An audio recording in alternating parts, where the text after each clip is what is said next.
after a few hours of walking down a quiet dirt path upon which you met not another living soul, you finally reach Chrysanthemum Cove.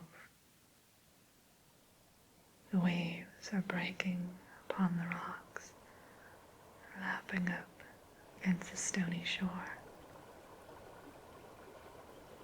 Immediately, the glimmer of a tail, filled with scales, catches your eye. You've been told that you're to meet one of the mermaids there, who will give you some things that you need for your journey.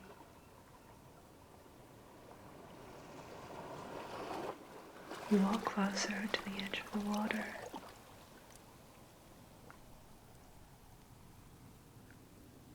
To find that a mermaid is perched upon the rocks just around the corner of this cove. She's wearing a half smile. Seems a bit hesitant of you at first. And again, you're a bit hesitant of her as well.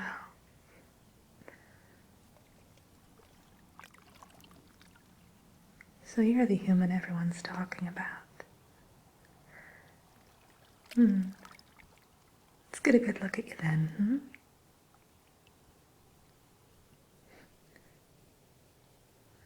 You seem sturdy enough to me. Have a little bit of spark in your eyes, I see. Well, that's good. You're going to need all the courage you can get for the journey that you're up against, I have to say. But I'm sure they all warned you about what's to come, huh? Perils and dangers and all that. Well, I have a few things here for you that I think might help you along the way. The Monarch Queen has sent a messenger to let me know what you might need. I've rummaged up what I could find. I must say supplies are rather limited here in Aramanthius these days, though, so some of the things I just couldn't procure. But the most important ones I managed to get my damp little hands on. So, shall we begin? All right. I'll go over a bit of the inventory of what I've found for you, and then I'll tell you a little bit about what they do, because I'm sure you're going to need all of the experience and knowledge you can get. This first thing I have for you here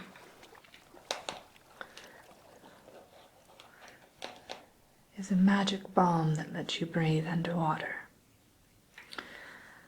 Simply apply it to your face, namely your mouth region.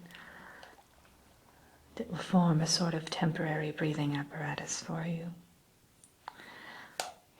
This comes in handy if you have to find things on the ocean bed or escape from whoever may be after you at the moment. Because goodness only knows who's going to be after you once they know that sort of talent that you have. Let's just say there are some people in the realm who like things the way they are. They don't too much care for an outsider roaming around our world and trying to change things. Or to open that box. Who knows what's in that box, but most of us have an idea of what it might be. We aren't necessarily comfortable with the fact of it being opened by the words that you were supposed to collect. So this particular magic aid should come in handy at one point or another. There are some magical creatures who are water dwellers that you won't necessarily be able to escape from with this particular magic balm, but for those who are land-bound, it will definitely come in handy. Then I have this jar here. In fact, I have a couple jars for you, but this blue liquid here in this particular jar with the gold lid. This is a potion that you can drink that will enable you to not eat or drink for approximately 2 weeks. So if you find you're in the middle of the forest or the desert we have in the middle of the land, you can take a sip of this and it will hold you over until you can find safe passage through wherever you're going at that particular moment, without starvation or dehydration, of course. Now remember, for this you'll only need a little tiny sip, so there's quite a few dosages in here, so it'll last you. There are some side effects. You may get a little delirious and a bit dizzy, but other than that, I've only known one other person who sprouted a tail, but that was an unfortunate mishap. And since then I've fine-tuned the potion so that shouldn't happen. The second jar here, it has a turquoise liquid and a silver lid. And this particular potion will give you the ability to turn whatever you touch into water. So I do suggest you use it sparingly, however, as there isn't very much of it, as you can see. Its effects are quite potent. I thought about designing a Midas touch potion that turned everything into gold, but that wouldn't be very useful if you found yourself in the midst of a sandy area or arid part of our map and felt like taking a nice refreshing dip in a pool. You see, you can simply touch a tree and it will melt away into a pool of water. So that's quite handy as well. Now I have quite a few candles for you here too, and these candles are to be lit by the special matches that I have here for you. And I will give these to you as well. They'll be part of your backpack or satchel or whatever the case may be, of course. This particular candle, the yellow candle, now pay close attention. I have written you some quick notes that you can carry around with you, but they're not as detailed as what I'm about to tell you. All right. This yellow candle, when lit, will stay lit for approximately 2 days. So it's sort of a torch. And more importantly, I've enchanted it with an evil banishment spell. So whenever you have it lit, evil will be repelled if it's, well, I'd say approximately 10 feet within your vicinity. Yes, it actually puts off a particular aroma that enemy finds offensive. For instance, the snarfblats that are within the forest regions don't particularly like the smell of cheese. So I've made it so that it's a nice pungent blue cheese aroma if you were to get around them. So that will be useful. And I've actually packed a couple of those for you because, as I said, you have no shortage of enemies here. Of course, I wish you the best of luck, but there are certain circles who don't feel the same. And this particular candle, the lavender candle, has the ability to cloak you, so you will become invisible while it's lit. I've packed 2 of these for you. However, you could always put them out, extinguish them, and then reignite them again. That's perfectly fine for any of the candles I'm giving you, actually. And this one, right here, the scarlet candle, this one will allow you to tell an enemy from someone who is an ally, or a friend, a trusted confidant. You simply light it and hold up the flame. If the flame glows a bright blue, that person has your best interest at heart. However, if it glows a golden flame, then that means that, well, the exact opposite, pretty much, that they wish you ill will. So, definitely keep that one handy if you have any doubts about any particular individual you meet along your way. Okay, this candle right here, this black candle, can allow you to tell when someone is telling you the truth, or a lie for that matter. If you light it and the flame is suddenly extinguished, then that means they're lying. And if it burns brighter and grows in intensity and size, then they are telling the truth. Of course, you won't want to use this in windy areas because it won't help you to gauge the truth from a lie in any event, so keep that in mind. And the last candle here. This is the white candle. Now, all of these candles I've created myself. I've poured them. In fact, I have one of my human subjects gather some beeswax from the nearby beehives in the area. And I must say that I'm quite proud of all of them. I enchant them myself, and the whole 9 yards. But this one, I'm rather fond of. I've only given you one because they are in limited supply, and I can only make certain amounts at a time. Within them, I've included some crushed seashells, kelp, sea sort of things, and I've placed upon it a magical enchantment that lights the way.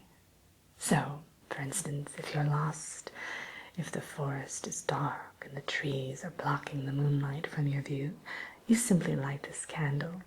The flame will gravitate in the direction you need to go. Now, you must be very careful, however, because as you light the flame, you have to have a clear idea of where you are headed. No muddled thoughts, no vague ideas.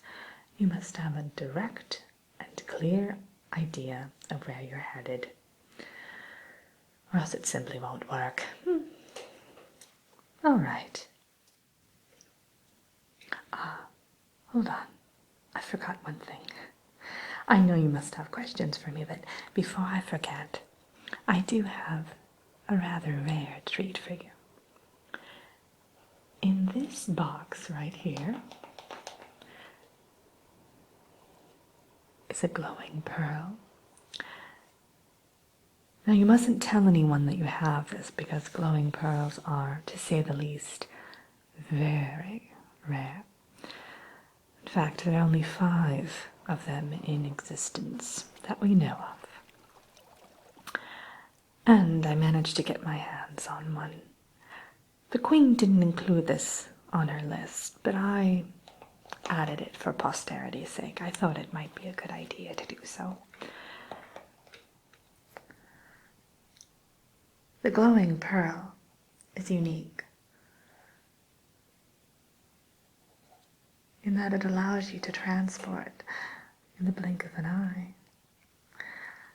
You simply hold the pearl in your hands, think of where you want to go, again, being very specific, and it will take you there in a matter of seconds. This particular pearl, however, is quite old, and it's seen better days, so only allow you to do this twice. I'd use it for emergencies, in other words. Only when absolute need be. But it will definitely come in handy if you find that all of your other objects simply aren't useful, or you've run out of them, or whatever the case may be. So, all right. Now, what are those questions you had for me? Well, we mermaids have had an uneasy alliance with the humans, you see. In our history books, it states that we were the ones who founded Aramanthius. In theirs, it says something quite different. We tend to believe our own history books, however. needless to say. And many of us have chosen to retain some human subjects. Now, I am not a particularly evil or nasty mermaid, or cruel for that matter, so my human subjects are willingly helpful to me. But there are some merpeople who do choose to assert their magical influence and force certain human subjects to become their, well, there's no easy way to say it, their slaves. I am of the mind that that is, well, unnecessary. The reward for the human subjects who do choose to stay with us and do our bidding is that they will one day become mermaids themselves, if they provide us with enough years of service, that is, and are loyal. There are other rewards as well, but we won't get into that. So, now I'd like to ask you a question, though. What is it like where you're from? I've heard that all of the plants are made of marshmallows, and the sky rains honey. Is that true? I knew it wasn't.